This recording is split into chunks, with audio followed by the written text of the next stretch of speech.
Hello दोस्तों, नमस्कार। मैं प्रिंस आपका एक बार फिर से स्वागत करता हूं स्कोर मोर यूट्यूब चैनल में। एक बहुत बड़ी खबर निकल के सामने आ रही है कि ऑर्डिनेंस फैक्ट्री बोर्ड जो है, जो मिनिस्ट्री ऑफ डिफेंस के अंदर आता है, वो अब टूटने वाला है और उससे 7 नई कंपनियां बनेंगी। ठीक है, और उन 7 नई कंपनियों में प्रोडक्शन जो है वो काफ़ी तेज़ी से मिलने वाला है, ऐसा गवर्नमेंट का कहना है। देखिए, ये आर्टिकल निकल कर आ रही है, न्यूज़ 18 का आर्टिकल मैंने लगाया है। ये गवर्नमेंट जो है अप्रूव कर चुका है कि ऑर्डिनेंस फैक्ट्री अब टूटेगा और इससे 7 नई कॉरपोरेट एंटिटीज बनेंगे। ठीक है, ये कॉरपोरेट के हाथों में पूरा का पूरा मामला चला जाएगा। चलिए देखते हैं आगे हुआ क्या है। देखिए, खबर निकल के आ रही है कि यूनियन कैबिनेट का मीटिंग हुआ, जिसको हेड कर रहे थे प्राइम मिनिस्टर नरेंद्र मोदी। उन्होंने कहा कि अब जो ऑर्डिनेंस फैक्ट्री था हमारा, उसमें ऑर्डिनेंस फैक्ट्री क्या होता है सबसे पहले ये समझ लीजिए। तो ये मिनिस्ट्री ऑफ डिफेंस के अंदर ये फैक्ट्रियाँ आती हैं। टोटल हमारे देश में 41 फैक्ट्रियाँ हैं और इनमें प्रोडक्शन किस चीज़ का होता है, तो वेपन्स का। जितना भी गन आर्म्स वगैरह वगैरह आप देखते हैं, उन सब का प्रोडक्शन कहाँ होता है। जितना भी मिलिट्री इक्विपमेंट है, इन सब का प्रोडक्शन कहाँ होता है, तो इन्हीं ऑर्डिनेंस फैक्ट्रियों में होता है। और उनको अब तोड़ करके क्या बनाया जाएगा, कॉरपोरेट सेक्टर में तब्दील कर दिया जाएगा। और ये क्यों किया जा रहा है, तो चूँकि इनका जो एफिशिएंसी है इसको बढ़ाने के लिए और मार्केट में कम्पिटिटिवनेस को बढ़ाने के लिए ऐसा किया जा रहा है। सरकार सोच रही है कि ऐसा करने से, इनको कॉर्पोरेट कर देने से ये फैक्ट्री अच्छी तरह से काम करेगी और मार्केट में अच्छे इसकी मतलब अच्छी तरह इनका वैल्यू मतलब हो पाएगा। इनकी जो चीज़ें बनेंगी उनका अच्छा दाम लग पाएगा, इनको फ़ायदा हो सकता है, इसके लिए किया जा रहा है। देखिए, इसका इतिहास मैं एक बार आपको बता दूं। देखिए, ये फैक्ट्रियाँ जो है वो डच के द्वारा, जो नीदरलैंड से आने वाले थे, उन लोगों ने इसको स्थापित किया था 1712 में। उसके बाद ये GOI मतलब गवर्नमेंट ऑफ इंडिया के अंडर में अब चल रही हैं। इसका हेडक्वार्टर जो है आपको मिल जाएगा कोलकाता में। ये उस समय कलकत्ता हुआ करता था, अभी कोलकाता हो गया है। तो वहाँ पे ऑर्डिनेंस फैक्ट्री बोर्ड का मुख्यालय आपको मिल जाएगा। इसके अंदर टोटल 41 फैक्ट्रियाँ भी कार्यरत है, जो भारत के विभिन्न राज्यों में स्थापित है। मैं भी इनका एक हिस्सा रहा हूँ, अभिन्न अंग रहा हूँ कुछ दिनों तक। तो देखिए, इसकी कहाँ कहाँ फैक्ट्रियाँ हैं, मैं आपको इस मैप के माध्यम से मैंने दिखा दिया है। आपको बिहार में भी राजगीर में एक फैक्ट्री इसकी देखने के लिए मिल जाएगी। ये वेस्ट बंगाल जो इसके अंदर 4 फैक्ट्रियाँ, और सबसे ज़्यादा फैक्ट्रियों की बात करें तो महाराष्ट्र में 10 फैक्ट्रियाँ हैं। साथ साथ बहुत सारे राज्यों में आपको सारे राज्य यहाँ पर दिख रहे होंगे कहाँ कहाँ पर इसकी फैक्ट्रियाँ टोटल लगी हुई हैं। और बंगाल जो है यानी कि कोलकाता जो है, वहीं पे इसका हेडक्वार्टर है। मैं राइफल फैक्ट्री इच्छापुर में कुछ दिनों तक इसका अंग रहा हूं, इसलिए मैं इसके बारे में अच्छी तरह से आपको बता पाऊंगा। और साथ साथ आप लोग ये भी जान पाएंगे कि जो अप्रेंटिस किए हुए युवा हैं उनका क्या भविष्य होने वाला है। ठीक है, इस वीडियो को एंड तक देखते रहें, सारा कुछ आपको समझ में आ जाएगा। अब देखिए, बात करते हैं कि इन फैक्ट्रियों में होता क्या क्या था।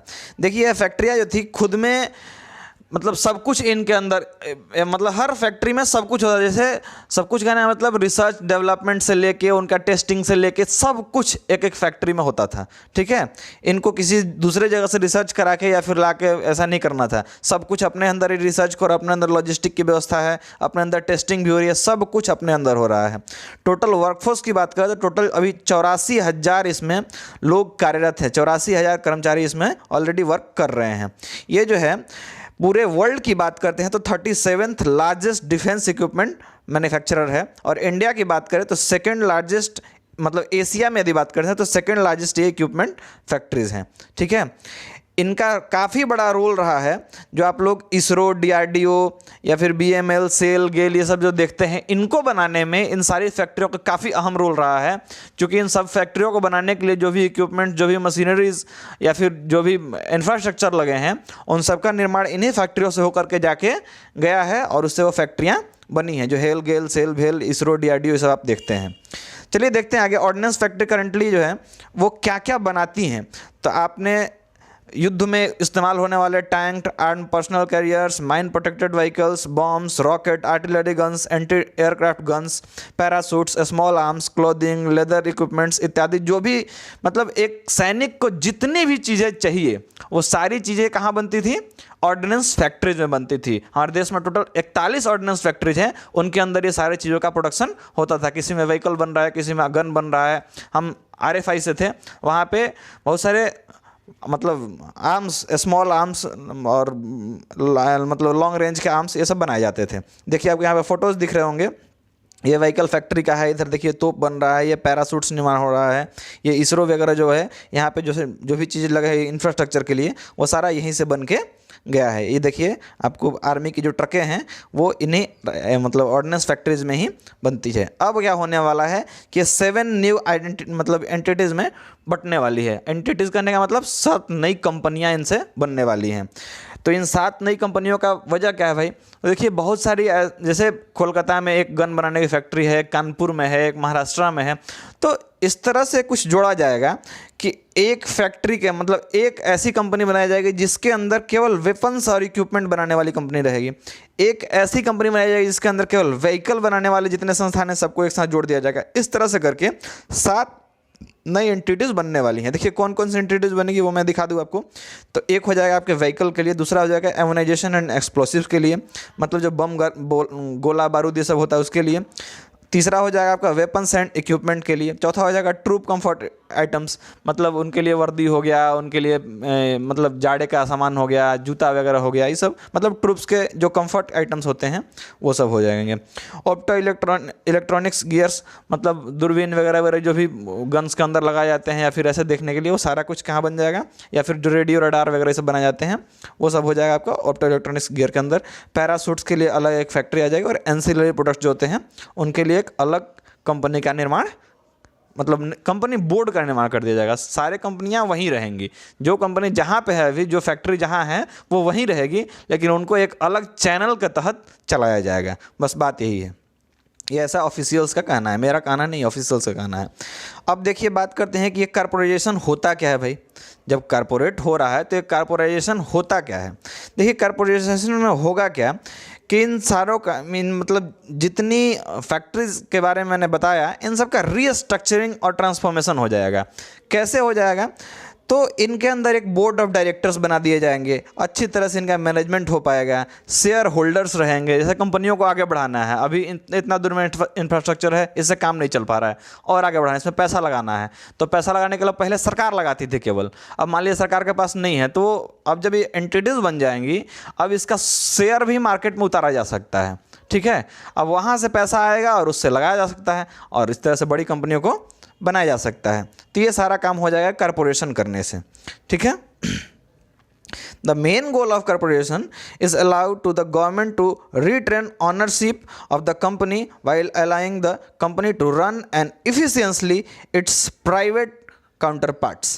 मतलब प्राइवेट काउंटर पार्ट्स की तरह इफिशियंटली इसको चलाने के लिए गवर्नमेंट ऐसा कर रही है। अब देखिए ये रिकमेंडेशन किसने दिया था कि ऐसा कीजिए। देखिए बहुत सारी अलग अलग कमेटियां बनी जिन्होंने समय समय पर ऐसा रिकमेंडेशन दिया कि आपको ये करना चाहिए। जैसे मैं कुछ कमेटियों का नाम यहाँ पे लिख के रखा है मैंने। TKS नायर कमेटी जो 2000 में गठित हुई थी, इसने भी रिकमेंड किया था कि आपको इसको मतलब कॉर्पोरेशन कर देना चाहिए। फिर एक विजय केलकर कमेटी बनी जो आप लोगों को पता होगा शायद, डिफेंस रिफॉर्म्स के लिए, तो 2005 में इसने भी इस तरह के रिपोर्ट्स दिए। फिर रमनपुरी कमेटी बनी 2015 में, इन्हें भी सजेस्ट किया कि इसको कॉर्पोरेशन कर देना चाहिए। किसी ने कहा कि इसको अलग अलग मतलब प्राइवेट कंपनीज़ को बेच दो वगैरह वगैरह, इस तरह के सुझाव कुछ कुछ दिए गए। और चौथी कमेटी बनी थी लेफ्टिनेंट जनरल DV साकेतकर, इनके बारे में आप लोग पक्का जानते होंगे। DV साकेतकर के बारे में इन्होंने रिकमेंड किया था कि इसका ऑडिट अच्छी तरह से हो, मतलब कौन सा माल बन रहा है, कौन सा ऑर्डर आया, कितने समय में पूरा हुआ, कितने एम्प्लॉयज़ अच्छी तरह से काम कर रहे हैं, इस सब का ऑडिट अच्छी तरह से होना चाहिए। कई बार क्या होता है कि ऑडिट नहीं होने की वजह से भी बहुत सारा दिक्कत का सामना करना पड़ता है। देखिए corporation of ordnance factory was listed as one of the 167 transformative ideas. आपको पता होगा जब मोदी गवर्नमेंट दूसरी बार चुन के आई थी 2019 में, तो उसने विदिन मतलब 1 मंथ बहुत सारे आइडियाज़ एक साथ लाए थे। फर्स्ट 100 डेज़ के अंदर ही उसने 167 आइडियाज़, ट्रांसफॉर्मेटिव आइडियाज़ लाया था। सेकंड जो इस बार चुन के आया 2019 में, तो उसके अंदर ये भी एक टर्म था कि ऑर्डिनेंस फैक्ट्री जो है इसको कॉर्पोरेशन कर देना है। तो जैसे ही ये खबर लीक हुई कि इसको अब कॉर्पोरेशन करना है, तो इसके लिए बहुत हंगामा भी हुआ था। देखिए नीड ऑफ कॉर्पोरेशन क्या है, क्यों कॉर्पोरेशन इसको करना ज़रूरी है। देखिए होता क्या है कि जैसे ही आप कॉर्पोरेशन किसी चीज़ को कर दोगे तो एक तो उसका इंफ्रास्ट्रक्चर जो होगा वो अच्छी तरह से बिल्ट हो पाएगा, साथ साथ वो अब अपने प्रॉफिट के लिए काम करना स्टार्ट कर देगी। पहले तो गवर्नमेंट के अंदर में था। हमने देखा है कि लोग वहाँ पे जाते थे सोने के लिए, एम्प्लॉयज़ वहाँ पे सोने के लिए जाते थे, काम करने नहीं जाते थे। ये मैं अपना पर्सनल एक्सपीरियंस बता रहा हूँ। वहाँ पर एम्प्लॉयज़ जाके सो जाते थे, कोई काम नहीं करना चाहता था। लेकिन जैसे ही ये कॉरपोरेशन हो जाएगा तो हर टीम के लिए एक टीम मैनेजर हो जाएगा, सुपरवाइजर हो जाएगा, बहुत सारे लोग हो जाएंगे एक दूसरे पर नज़र रखने के लिए। लोग काम करेंगे, क्यों? क्योंकि उनको अब बनाना होगा अल्टीमेटली प्रॉफिट, तब जाके उनको पेमेंट मिल पाएगा, साथ साथ उन लोगों को इंसेंटिव मिल पाएगा वगैरह वगैरह। तो इससे लोगों में क्या होगा कि अकाउंटेबिलिटी बढ़ेगी, फ्लेक्सिबिलिटी बढ़ेगी और अच्छा इससे प्रोडक्शन निकल पाएगा, उसमें किसी तरह का क्लेम नहीं आएगा। इस सब चीज़ों को करने के लिए ये कॉरपोरेशन किया जा रहा है, ठीक है। क्योंकि पहले जो ऑर्डिनेंस फैक्ट्रीज रही हैं ये कभी प्रॉफिट बना के सरकार को नहीं देती हैं। एक्चुअली इनसे एक नट आप खरीदने जाइएगा ना, जो मान लीजिए आपके हर घर में चापाकल तो होता ही है, उसमें एक जो नट वोल्ट लगता है, उसका कीमत कितना होगा बाजार में? 4 से 5 रुपया, 10 रुपया।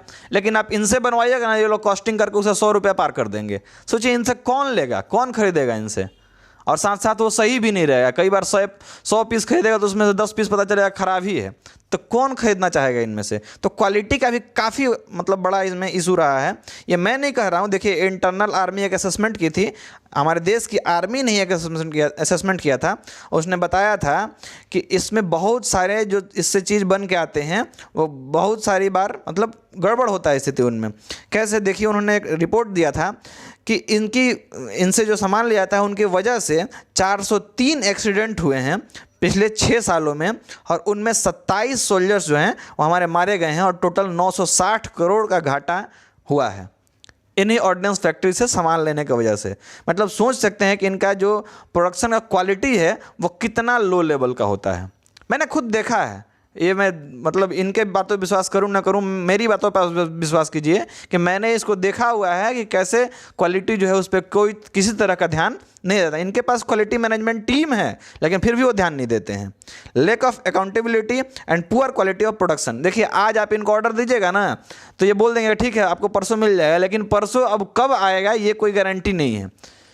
तो गवर्नमेंट ऑफ इंडिया ने भी इस तरह का ऑडिट किया था और कैग ने ऑडिट को सामने लाया था। उसमें बताया था कि मात्र 49% जो इनका प्रोडक्शन होता है वो समय पे हो पाता है, ठीक है। तो सोचिए कि इस तरह की कंपनियों को चला कर सरकार को क्या फ़ायदा होने वाला है।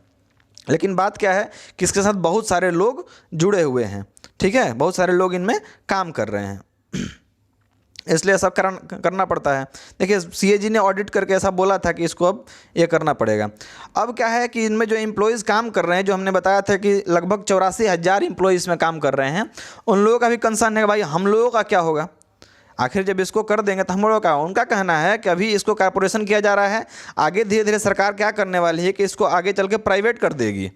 क्योंकि कॉर्पोरेशन कर देंगे तो देखिए होगा क्या, मान लीजिए आपने कॉर्पोरेशन कर दी और आज डिफेंस इक्विपमेंट बनाने के लिए कोई ऑर्डर आया किसी कंपनी के पास कि आपने ऐसा ऐसा गन बनाना है, बना दो। आपने बना दिया, बना कर बैठ गए, अब कोई ऑर्डर ही नहीं आ रहा है। अब जो कॉर्पोरेशन होगा वो एम्प्लॉयज़ को बैठा के तो नहीं खिलाएगा ना। उस स्थिति में क्या होगा?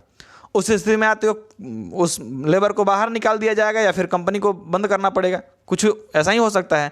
क्योंकि जब तक सरकारी था तो सरकार बैठा कर भी खिलाती है, वो अलग मामला है, लेकिन कॉर्पोरेशन तो ऐसा नहीं कर सकता है। तो इसलिए एम्प्लॉयज़ के बीच में ऐसा डर बन गया है कि अभी कॉर्पोरेट किया जा रहा है, आगे चल के इसको प्राइवेट कर दिया जाएगा, बंद कर दिया जाएगा, हम लोगों को जॉब से निकाल दिया जाएगा, ठीक है, जॉब लॉसेज भी हो सकते हैं, ऐसा उन लोगों का मानना है।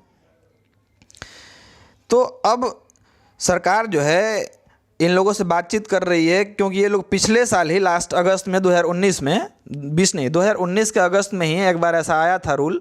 तो उस समय ही लोग स्ट्राइक पे जाने वाले थे, लेकिन सरकार और कुछ कमेटियां गठित हुई जिनके बाद इस स्ट्राइक को रोका गया था। देखिए 4100 फैक्ट्री जो हैं वो स्ट्राइक पे जाने वाली थी। उस समय तक मैं इस फैक्ट्री का हिस्सा था और मैंने इस चीज़ को फेस किया था। एक ऐसे लोगों के बीच में ये एक तरह का प्रेशर बन गया था कि अब ये कॉर्पोरेशन हो जाएगा तो हम लोगों के जीवन का क्या होगा, ठीक है।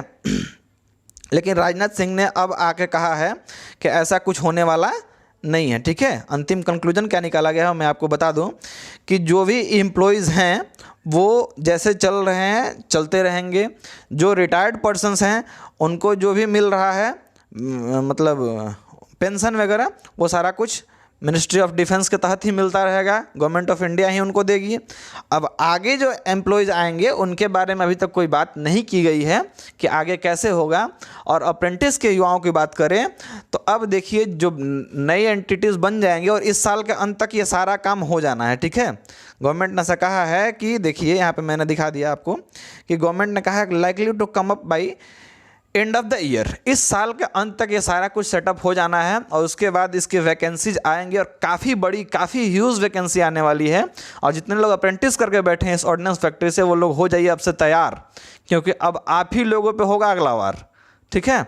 अब आप लोगों को ही उठ के इसमें जाकर काम करना होगा, क्योंकि पहले वाले सारे जो लेबर्स हैं वो लोग मैनुअल मशीनों पर काम करते आ रहे हैं और अब जब कारपोरेशन होगा तो इसमें नई नई मशीनों का यूज होगा और आप लोगों को पक्का इसमें बुलाया जाएगा। आप 100% गांठ बांध के रख लो और अभी से अपना पढ़ाई लिखाई जो कर रहे हैं उसको और तेज़ी से करते जाइए, क्योंकि आगे हो सकता है कि एग्ज़ाम लेके और इंटरव्यू लेके आपको बुलाया जाए। ऐसा नहीं होगा कि आपके पास सर्टिफिकेट ऑर्डिनेंस फैक्ट्री का तो आपको बुला लिया जाएगा, नहीं, आप लोगों को बुलाया जाएगा और इस आधार पर बुलाया जाएगा कि आपने ट्रेनिंग करके छोड़ा है और आपके पास काफ़ी इसका गहरा नॉलेज है, ठीक है।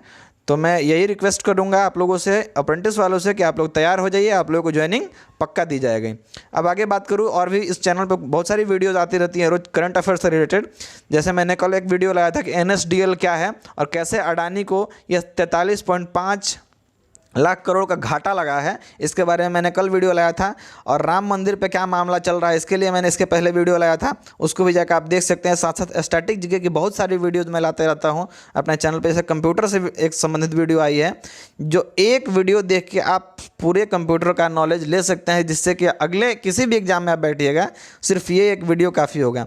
इस तरह से बहुत सारे वीडियोज़ हमारी लगातार आ रही हैं इस चैनल पर, जाके आप लोग विजिट कीजिए और देख सकते हैं। हमारे रिसेंट अपलोडेड जो प्लेलिस्ट होगा उसमें आपको ये सारा वीडियो मिल जाएगा करके।